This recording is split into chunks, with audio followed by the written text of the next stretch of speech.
Assalamualaikum warahmatullahi wabarakatuh. Alhamdulillahi rabbil alamin. Nahmaduhu wa nasta'inuhu wa nastahdihi wa natubu ilaih. Wa na'udzu bihi min syururi anfusina wa min sayyiati a'malina. May yahdihillahu fala mudhillalah wa may yudlil fala hadiyalah. Wassalatu wassalamu ala Rasulillah wa ala alihi wa ashabihi. Amma ba'du, faqala Allahu azza wa ta'ala: a'udzu billahi minasy syaithanir rajim. Wa ta'awanu 'alal birri wat taqwa wa la ta'awanu 'alal itsmi wal 'udwan. Wa qala alaihi salatu wassalam: al muslimu akhul muslim wa man kana fi hajati akhihi kana Allahu fi hajatihi. Wa qala: mathalul mu'minina fi tawaddihim wa tarahumihim wa ta'atufihim kamathalil jasad idza ishtaka minhu adwun tada'a lahu sairul jasadi bis-sahari wal humma. Shadaqallahul azim wa shadaqa rasuluhul karim. Para jamaah Masjid Al-Falah yang berbahagia, mudah-mudahan karunia, nikmat dan keberkahan dari Allah Subhanahu wa taala senantiasa dilimpahkan kepada kita semua. Dan karena nikmat itu kita dapat memanfaatkan untuk mengisi aktivitas hidup kita dalam rangka memenuhi hajat kita di dunia maupun dalam rangka meraih kebahagiaan kita di akhirat. Amin, Allahumma amin. Mudah-mudahan salawat dan salam selalu Allah limpahkan kepada utusannya, junjungan kita Rasulullah Muhammad sallallahu alaihi wasallam beserta seluruh keluarga beliau, para sahabat dan para tabi'in pengikut beliau. Para jamaah sekalian, dalam kajian pagi hari ini kita akan membincang hal yang saya kira sudah sangat sering kita bicarakan, tetapi tidak ada sesuatu yang usang kalau kita berbicara dalam konteks agama. Tidak ada kata out of date atau sudah kadaluarsa. Tidak ada kata itu kalau kita membincang tentang agama. Saya kira sama halnya kalau kita hadir di jamaah sholat Jum'ah, khatib selalu berpesan dengan kalimat yang sama di setiap hari Jumat. Kalimat itu adalah ittaqullah. Kalimat itu. Maka kajian pada pagi hari ini juga dalam rangkaian itu, barangkali meskipun kita tidak menggunakan frasa kata ittaqullah pada pagi hari ini, tapi tujuannya adalah dalam rangka itu. Kenapa kita selalu berbicara tentang itu? Karena sebagaimana firman Allah Subhanahu wa taala, fatazawwadu fa inna khairaz zadit taqwa. Berbekallah kamu semua dan sesungguhnya sebaik-baik bekal adalah takwa. Para jamaah sekalian, tadi kita mengawali dengan mengutip firman Allah Subhanahu wa taala yang termaktub di dalam surah Al-Maidah. Allah berfirman, wa ta'awanu 'alal birri wat taqwa wa la ta'awanu 'alal itsmi wal 'udwan. Ada dua penggalan ayat atau dua frasa. Yang pertama at-ta'awun 'alal birri wat taqwa. Itu penggalan yang pertama. Dan yang kedua adalah wala ta'awanu, artinya ghairut ta'awun 'alal itsmi wal 'udwan. Pada yang pertama tadi pada albir wat taqwa, kebajikan dan ketakwaan. Kalau kebajikan itu banyak hal yang berkaitan dengan kehidupan muamalat atau kehidupan berkaitan dengan hubungan antar sesama. Dan yang takwa itu adalah dalam tindakan dan aktivitas manusia dalam hubungan dengan Allah. Maka dua hal tadi diperintahkan harus dijaga secara bersama-sama. Wa ta'awanu 'alal birri wat taqwa, dan saling tolong menolonglah kamu semua dalam kebajikan dan dalam ketakwaan. Yang kedua, wala ta'awanu 'alal itsmi wal 'udwan, dan janganlah kalian saling tolong menolong dalam hal dosa dan permusuhan. Nah, dua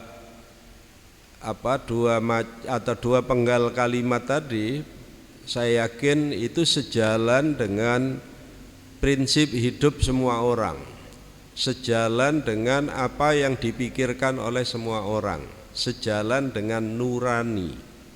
Jadi pasti semua orang bersepakat untuk selalu ingin terwujudnya kebaikan, baik itu kebaikan dalam hubungan antara manusia dengan sesama, yaitu yang berwujud albirru, kebajikan-kebajikan, maupun kebaikan dalam hubungan manusia dengan Allah, yang dalam kalimat tadi disebut at-taqwa.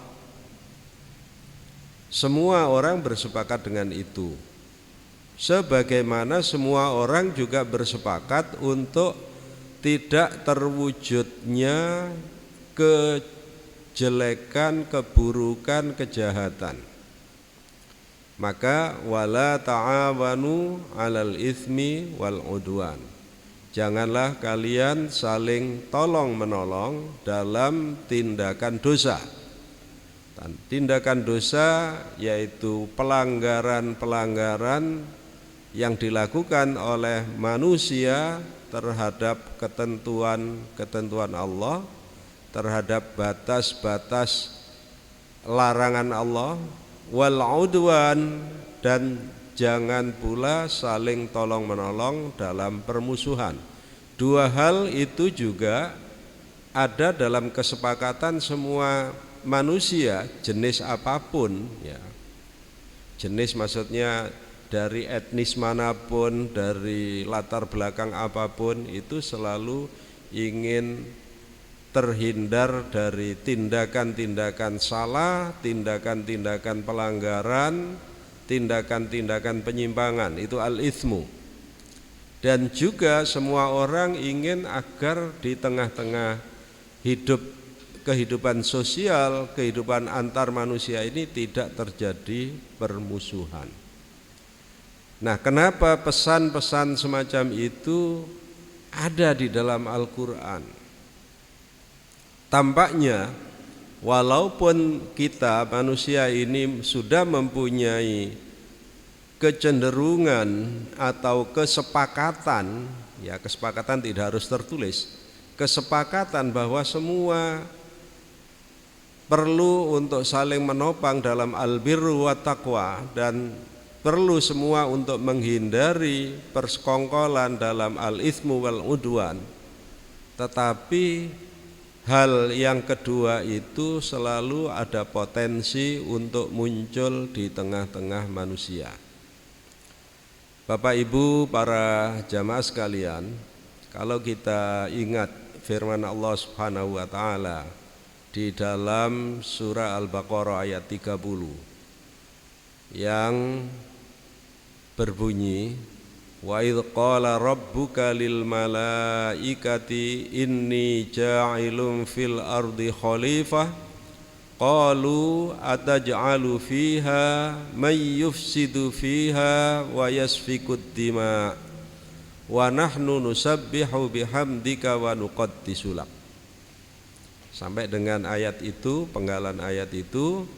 Di ayat 30 tadi Allah menyatakan, dan ingatlah wahai Muhammad ketika Tuhanmu berfirman di hadapan para malaikat, wa idz qala rabbuka lil malaikati inni ja'ilun fil ardi khalifah, sesungguhnya aku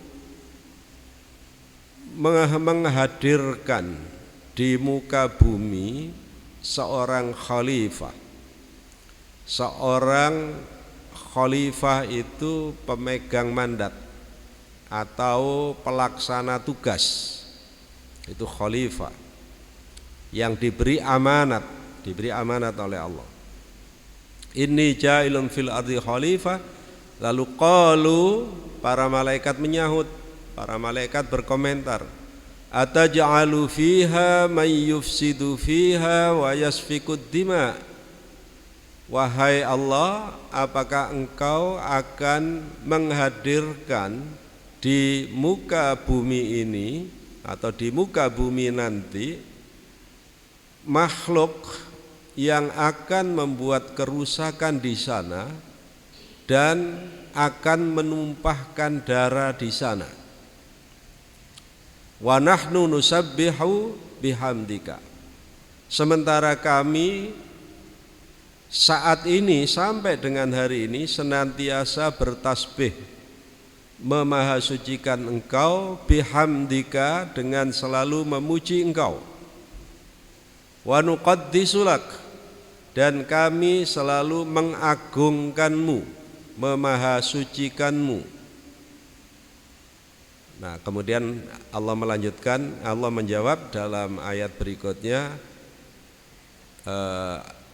ataj'alu fiha may yufsidu fiha wa yasfikud dima wa nahnu nusabbihu bihamdika wa nuqaddisu lak. Lalu disaut oleh Allah, qala inni a'lamu ma la ta'lamun. Aku maha mengetahui hal-hal yang kamu tidak ketahui. Para jamaah sekalian, di dalam ayat tadi para malaikat kan mengatakan ataj'alu fiha may yufsidu fiha wa yasfikud dima. Di dalam kitab-kitab tafsir disebutkan, apakah pada masa itu di bumi sudah ada penghuni atau sudah pernah ada penghuni, sehingga malaikat bertanya, ataj'alu fiha may yufsidu fiha, apakah engkau akan menghadirkan di sana makhluk yang membuat kerusakan? Malaikat kok tahu ada makhluk yang membuat kerusakan, wa yasfikud dima, dan menumpahkan darah. Nah, di sini dalam kitab tafsir disebutkan, sebelumnya Allah telah menghadirkan di muka bumi ini makhluk-makhluk Banul Jan, yaitu generasi jin. Nah, rupanya di bumi ini dulu sudah dihuni oleh jin sebelum dihadirkan manusia. Ini menurut tafsir, karena nanti ada konteksnya dengan lanjutan ayat-ayat berikutnya. Nah, para jamaah sekalian, kalau melihat apa yang tersebut di dalam surah Al-Baqarah 30, 31, 32 itu tadi, maka sesungguhnya memang di bumi ini adalah tempat yang berpotensi akan timbulnya kerusakan. Berpotensi. Karena ada potensi timbulnya kerusakan, disitulah kemudian Allah mengutus khalifah. Allah mengutus petugas atau pelaksana tugas, tapi bukan pelaksana tugas seperti di lembaga-lembaga perkantoran. Jadi Allah memberikan mandat kepada makhluknya yang bernama manusia, diberi jabatan sebagai khalifah. Ketika disebut khalifah, jangan dulu kemudian kita teringat khalifah sebagai kepala negara atau kepala masyarakat seperti di zaman setelah Nabi dulu ada Khalifah Abu Bakar, Umar, Utsman, Ali dan khalifah-khalifah berikutnya. Tapi kata khalifah itu memang bermakna pengganti. Nah, pengganti yang melaksanakan fungsi. Allah sebenarnya yang mengatur segala yang ada di alam raya ini, termasuk yang ada di bumi. Tetapi kemudian Allah memberikan mandat itu kepada manusia untuk mengurusi bumi ini. Wasta'marakum fiha. Allah menjadikan manusia ini sebagai pelaku yang memakmurkan bumi. Nah, karena ada potensi yang tumbuh di bumi berupa kerusakan-kerusakan, maka di sanalah Allah kemudian turunkan para rasul. Allah turunkan para nabi untuk menjadi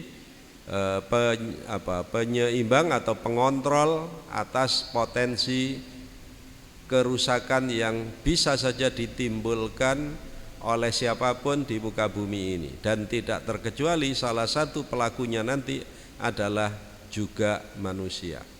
Para jamaah sekalian, kalau kita berbicara ada kata kerusakan ini tadi ya. Jadi ada kata man yufsidu fiha wa yasfikud dima, yang membuat kerusakan di bumi dan menumpahkan darah.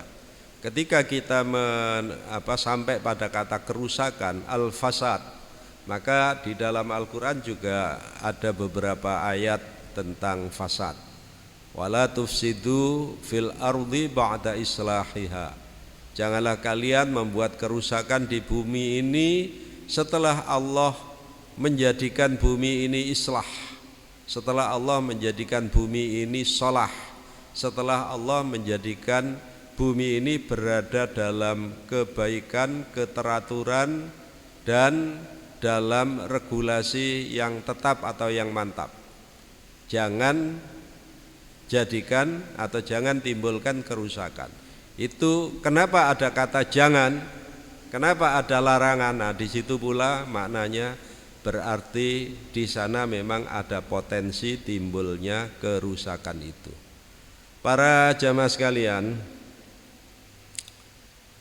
tentu di hari-hari ini kita hampir tidak ada orang yang tidak tahu sedang terjadi ujian berat bagi saudara-saudara kita karena bencana banjir beberapa waktu lalu, mungkin 3 pekan lalu ya, di ujung atas Sumatera, di Provinsi Aceh, Provinsi Sumatera Utara, Provinsi Sumatera Barat. Dari 3 provinsi itu yang paling berat ada di Aceh dan di Sumatera Utara. Dari sekian banyak daerah di provinsi-provinsi itu mungkin ada yang parah, tapi ada yang sangat parah ya, barangkali karena semua dari kita ini kan mengakses media sosial. Apa yang ditayangkan di media sosial itulah antara lain gambaran parahnya kerusakan yang timbul. Nah, kenapa ada kerusakan timbul? Memang judulnya adalah banjir, judulnya. Kenapa banjir bisa terjadi? Karena hujan. Kenapa di tempat lain juga ada hujan tapi tidak seperti itu? Nah, ini kemudian muncul dugaan atau pandangan pendapat dan bahkan ada yang mengatakan sudah pasti. Jadi ada beberapa hal yang menyebabkan selain karena debit hujan yang sangat tinggi, kemudian juga cuaca cukup ekstrim. Nah, barangkali tidak sama antara di daerah kita dengan di daerah yang lain. Kemudian terjadi kerusakan lingkungan. Nah, ini yang sedang menjadi perhatian orang. Ya, tentu kita tidak membicarakan itu karena di luar mungkin di luar keahlian kita untuk berbicara itu secara khusus, ya di luar kepakaran saya, sehingga saya tidak mungkin untuk berbicara tentang kerusakan lingkungan. Kemudian secara global apa yang sering kita dengar sebagai perubahan iklim itu juga terjadi secara global. Dan barangkali yang sedang menjadi perhatian orang adalah akibat aktivitas manusia. Nah, itu kemudian orang menarik firman Allah Subhanahu wa taala untuk menunjukkan bahwa sebenarnya aktivitas seperti itu sudah disinyalir oleh Al-Qur'an, akan timbul, akan terjadi. Dan karena disitulah pentingnya ada pembinaan atau penyuluhan atau peringatan kepada siapapun. Sebagaimana Allah berfirman, "Dhaharal fasadu fil barri wal bahri bima kasabat aydin nas." Telah muncul kerusakan di daratan maupun di lautan disebabkan karena tindakan-tindakan manusia. Nah, disinilah poin itu juga secara teori dikaitkan dengan apa yang terjadi di Sumatera, itu turut andil, yaitu aktivitas manusia. Tidak terkecuali aktivitas para pengusaha di bidang kehutanan, itu yang sedang menjadi sorotan saat ini. Para jamaah sekalian, memang untuk membicarakan situasi keadaan itu tidak cukup hanya mencari sebab kenapa bencana itu terjadi, kenapa musibah itu terjadi, dan kenapa orang-orang di 3 provinsi tadi mengalami derita seperti itu. Walaupun di sekitar kita juga ada, ya, di sekitar kita. Kemarin hari Jumat itu saya hadir di suatu pertemuan di Surabaya. Itu memang topiknya adalah membincang bencana atau musibah yang sedang terjadi di Sumatera. Yang topik utamanya di sana. Dan koordinasi dalam rangka menyalurkan bantuan kemanusiaan. Kemarin alhamdulillah dari Jawa Timur, saya tidak perlu menyebut lembaga, ya, itu perkumpulan swasta yang saya ada di sana. Itu dari Jawa Timur kemarin hari Jumat itu terkumpul antara lain melalui donasi atau melalui infak di masjid, karena di bulan Desember kemarin digerakkan infak-infak di masjid itu, mohon maaf saya sebut ya, di Muhammadiyah itu gerakan infak di masjid selama bulan Desember kemarin diproyeksikan ke sana. Dari Jawa Timur kemarin terkumpul 11 miliar 500 juta rupiah. Itu berupa uang.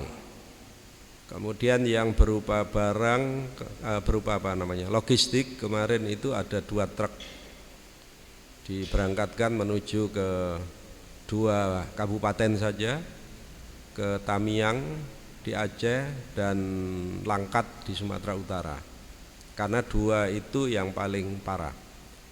Di Jawa Tengah lebih besar dapatnya, itu 15 miliar. Nah, di antara yang besar itu kemarin kami sempat berbincang, yaitu yang diperoleh oleh teman-teman di Lamongan. Lamongan itu bisa mengumpulkan uang 1,2, 1.200.000.000 sekian. Lalu kita tanya, apakah itu semuanya dari masjid?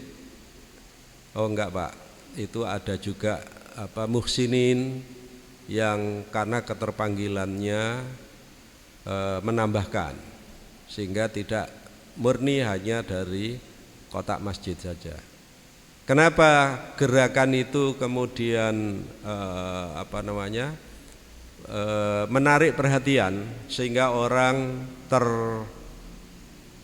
terpanggil untuk berpartisipasi? Saya kira sebagaimana Rasul Shallallahu Alaihi Wasallam bersabda, "Mathalul mu'minina fi tawaddihim wa tarahumihim wa ta'atufihim mathalul jasad." Perumpamaan orang-orang mukmin dalam hal keterkaitan rasa cinta dan kasih sayang antar sesama mereka, serta kepedulian antara satu dengan lainnya, mathalul jasad, seperti satu tubuh. Nah, kita walaupun tidak sedaerah dengan kita, tidak sesuku dengan kita, mereka orang-orang yang ada di Aceh, yang ada di Sumatera Barat, Sumatera Utara, itu berbeda daerah, jauh dari kita. Mungkin banyak di antara kita belum pernah ke sana. Ya, banyak dari kita belum pernah menginjakkan tanah di sana. Tetapi persaudaraan kemanusiaan, persaudaraan karena Allah, persaudaraan karena Islam itu menjadi pengikat bagi kita. Maka digambarkan oleh Nabi mathalul jasad, seperti satu tubuh. Satu tubuh. Tubuh-tubuh kita ini ada yang tidak pernah berjumpa, tetapi terhubung. Ini simbol atau perumpamaan yang diberikan oleh Nabi ini sangat indah sekali. Jadi Nabi menggambarkan orang-orang mukmin itu seperti satu tubuh. Ya, ada yang berdekatan, ada yang bersebelahan, ada yang saling kontak, saling bekerja sama, seperti tangan kita kanan dan kiri sering bekerja sama. Kalau bekerja tidak harus sama, saling berbagi. Ketika tangan kanan berada di depan, tangan kiri berada di belakang, seperti juga kaki kita melangkah, kaki dan tangan itu tidak harus selalu sama untuk mewujudkan keserasihan. Jadi misalnya, ya ini kita kan bisa memperhatikan, berjalan yang indah itu adalah apabila kaki dan tangan itu berselisih. Jadi ketika kaki kanan melangkah ke depan, maka diimbangi oleh tangan kiri yang ke depan. Nah, itu keindahan dan keseimbangannya ada di situ. Nabi mengatakan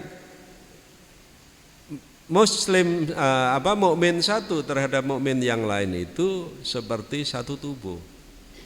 Ya, seperti itu tadi. Ada yang selalu bekerja sama itu memang dempet. Ya, kalau kita lagi bertepuk tangan itu ya tangan kiri tangan kanan mesti ketemu. Tapi ketika kita melangkah tadi, tangan kiri tangan kanan jangan barengan gitu. Ada anggota tubuh kita yang tidak pernah ketemu. Ya, misalnya dada dan punggung kita tidak pernah ketemu. Nah, dan sebagainya. Tetapi masing-masing mempunyai hubungan.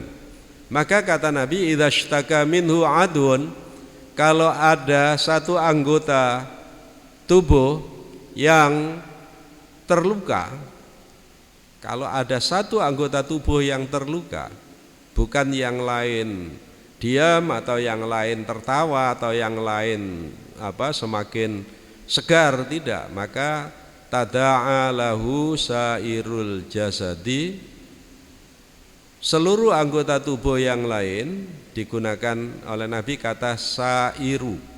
Sairu itu semua tetapi selain yang disebut. Jadi selain yang disebut itu adalah sairu. Itu semua.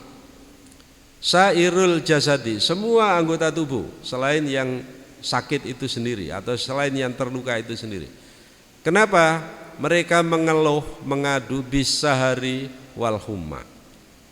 Mereka anggota-anggota tubuh itu tidak nyenyak tidur, as-sahar wal humma, dan juga merasa demam, merasa greges, merasa panas dingin. Padahal bukan anggota tubuh itu yang terluka, anggota yang lain. Nah, seperti itulah Nabi mendorong kita, mendorong umatnya supaya mempunyai hubungan yang erat antara satu dengan yang lain. Maka tadi di pengantar juga disampaikan al-muslimu akhul muslim. Muslim satu itu adalah saudara muslim yang lain. Wa man kana fi hajati akhihi, barang siapa yang memenuhi hajat saudaranya, kana Allahu fi hajatihi, maka Allah memenuhi hajat dia. Artinya kalau manusia ini peduli dengan sesama, maka Allah peduli pada orang yang peduli itu. Sebagaimana juga sabda Nabi, wallahu fi aunil abdi ma kanal abdu fi auni akhihi. Dan Allah senantiasa akan memberikan pertolongan kepada hambanya selagi hamba itu saling memberikan pertolongan kepada sesamanya. Nah, para jamaah sekalian, memang tidak ada latar belakang, tidak ada asbabul wurud kenapa Nabi menggambarkan muslim satu dengan muslim yang lain itu seperti satu tubuh. Itu tidak ada asbabul wurud, tidak ada latar belakang. Kadang-kadang Nabi itu memberikan pengajaran kepada sahabat-sahabat, itu memang ada asbab, ada latar belakangnya, karena terjadi begini maka Nabi mengatakan begini. Tapi tidak semua yang diucapkan oleh beliau ada latar belakang, tapi semata-mata beliau memberikan pembekalan. Nah, seperti halnya kalau kita sedang mengikuti pembekalan, itu kan bukan karena apa-apa, tetapi dalam rangka menyongsong, dalam rangka menghadapi apa yang ada di depan kita. Maka jika ditarik pelajaran-pelajaran, mengapa Nabi mengatakan muslim satu atau mukmin satu terhadap mukmin lain itu seperti satu tubuh, itu antara lain nih kalau pelajaran kita ambil. Pertama, bina'ut tadhamunul istima'i fil mujtama'il islamil mubakkir. Ini untuk menggambarkan, ya, kalimat tadi untuk menggambarkan bahwa solidaritas sosial di tengah kehidupan generasi pertama muslim dulu sudah dibangun oleh Nabi. Artinya sejak masa Nabi ada dulu solidaritas sosial di tengah-tengah komunitas muslim yang pada saat itu berada di Madinah, itu sudah sejak dini ditata oleh Nabi. Yang kedua, kemungkinannya adalah muwajahatut tanazu' al-fardiyah wal qabaliyah. Mungkin juga itu adalah bekal yang diberikan oleh Nabi kepada para sahabat, jangan sampai terjadi ada sengketa, perselisihan atau permusuhan baik individual maupun secara etnik. Ya, karena dulu ketika Nabi berada di Madinah itu masyarakat Madinah juga terdiri dari beberapa etnik, beberapa suku.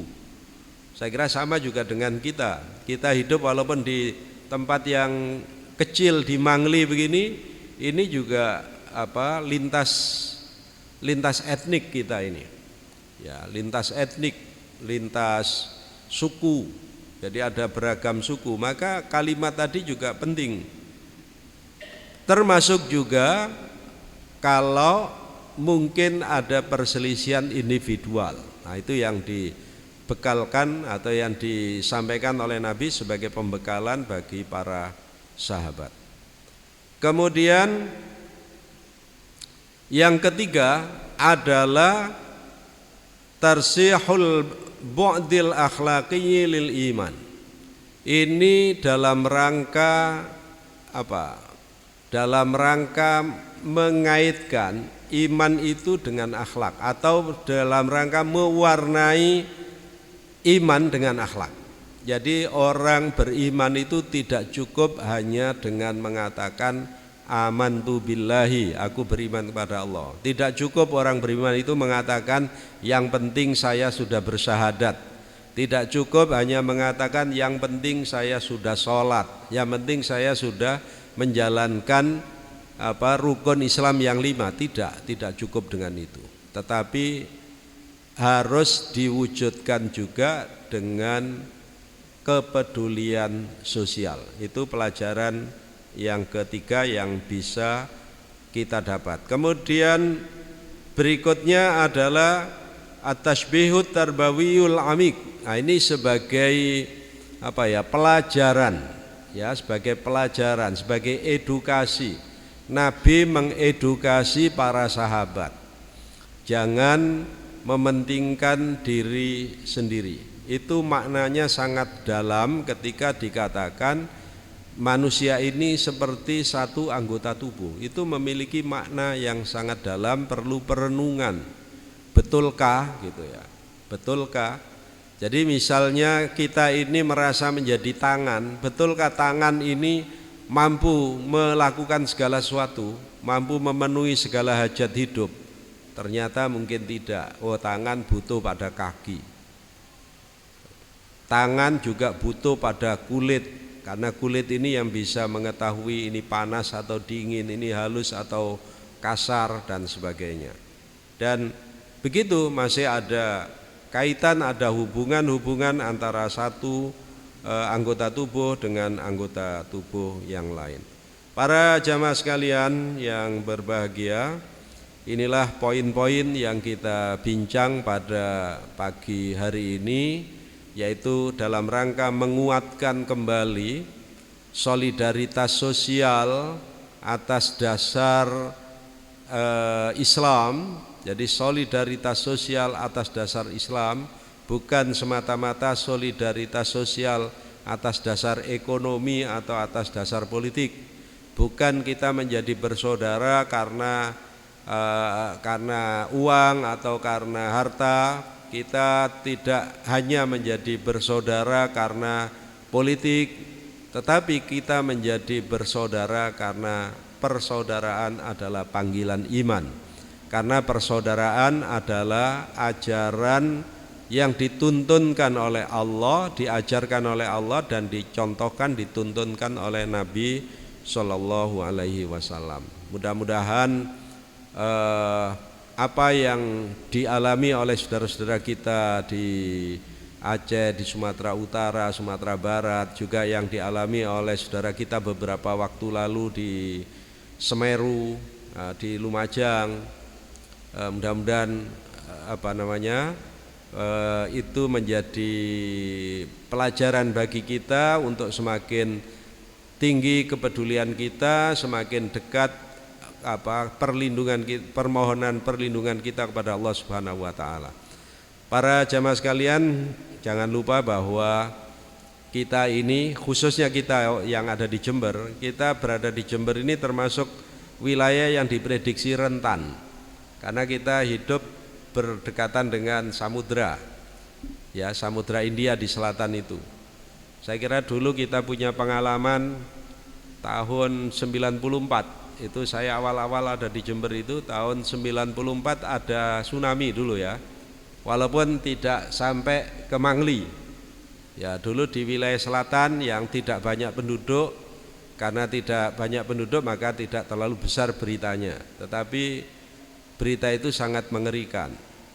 Maka sebenarnya pelajaran dari peristiwa-peristiwa yang lalu itu bisa menjadikan kita mengukuhkan iman kita, kebergantungan kita kepada Allah Subhanahu wa taala. Kita berikhtiar tetapi kita bertawakul kepada Allah Subhanahu wa taala. Jadi karena zat yang maha mengatur adalah Allah, kita meyakini itu, maka kita tetap berikhtiar.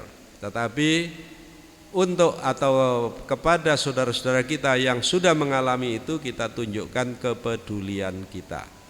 Ya, kepedulian kita dengan memberikan donasi, minimal kita mendoakan mereka, mudah-mudahan mereka kuat.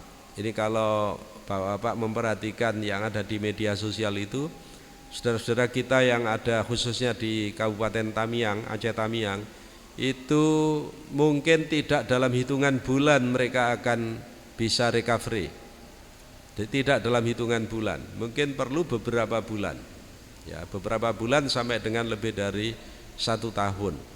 Bahkan menurut para ahli itu untuk mengembalikan wilayah itu seperti 2 bulan yang lalu itu membutuhkan waktu, ada yang menyebut membutuhkan waktu 30 tahun. Ya, 30 tahun. Ya, mungkin termasuk menumbuhkan pepohonan di hutan itu ya, 30 tahun, butuh seperti itu. Jadi tidak bisa tidak bisa karena dengan kita mengirimkan bantuan sudah selesai, tidak. Oleh karena itu ya, kemarin saya tertarik pada pidato Prof. Haidar Nasir itu, kita tidak harus menunggu pernyataan tentang status kebencanaan. Ini kan para politisi ini kan sedang berdiskusi atau sedang berdebat. Ini kenapa pemerintah tidak menyatakan ini sebagai darurat nasional atau bencana nasional, beda dengan dulu di Nusa Tenggara, di Aceh itu segera dinyatakan bencana nasional, maka berdatanganlah bantuan dari negara-negara lain. Nah, rupanya ini dipersoalkan oleh para politisi itu. Boleh jadi karena pemegang kekuasaan takut kalau dikatakan tidak mampu. Boleh jadi itu. Tapi kata Prof. Haidar, kita mengabaikan itu. Tapi kita terpanggil dengan masalah kemanusiaan. Pasti orang yang mengalami musibah bencana itu tidak perlu memperdebatkan kenapa ini terjadi, tidak perlu. Tapi bagaimana kita bisa survive, bisa bertahan hidup, bisa melanjutkan generasi ini. Ya, generasi anak-anaknya, sekolahnya bagaimana, ngajinya bagaimana dan sebagainya. Mudah-mudahan Allah memberikan kekuatan kepada kita semua dan Allah menghindarkan kita dari musibah yang kita tidak mampu menanggungnya. A'udzubillahi minasyaitonirrajim. Bismillahirrahmanirrahim. Alhamdulillahirabbil alamin wal aqibatu lil muttaqin wala udwana illa 'alal zalimin. Wassalatu wassalamu ala asyrafil mursalin walhamdulillahirabbil alamin. Allahumma fir lana wa li walidina warhamhum kama rabbawna shighara walil mu'minina wal mu'minat wal muslimina wal muslimat al ahya'i minhum wal amwat. Rabbana la tu'akhidna in nasina wa akhtana. Rabbana wa la tahmil alaina isran kama hamaltahu 'alal ladzina min qablina. Rabbana wa la tuhammilna ma la taqata lana bih. Wa'fu 'anna waghfir lana warhamna anta maulana fansurna 'alal qaumil kafirin. Allahumma a'inna 'ala dzikrika wa syukrika wa husni ibadatik. Allahumma inna na'udzubika minal hammi wal hazan wa na'udzubika minal ajzi wal kasal wa na'udzubika minal jubni wal bukhl wa na'udzubika min ghalabadid daini wa qahrir rijal. Rabbana taqabbal minna innaka antas sami'ul alim wa tub alaina innaka antat tawwabur rahim. Rabbana atina fid dunya hasanah wa fil akhirati hasanah wa qina adzabannar. Wa sallallahu ala nabiyyina Muhammad walhamdulillahi rabbil alamin. Assalamualaikum warahmatullahi wabarakatuh.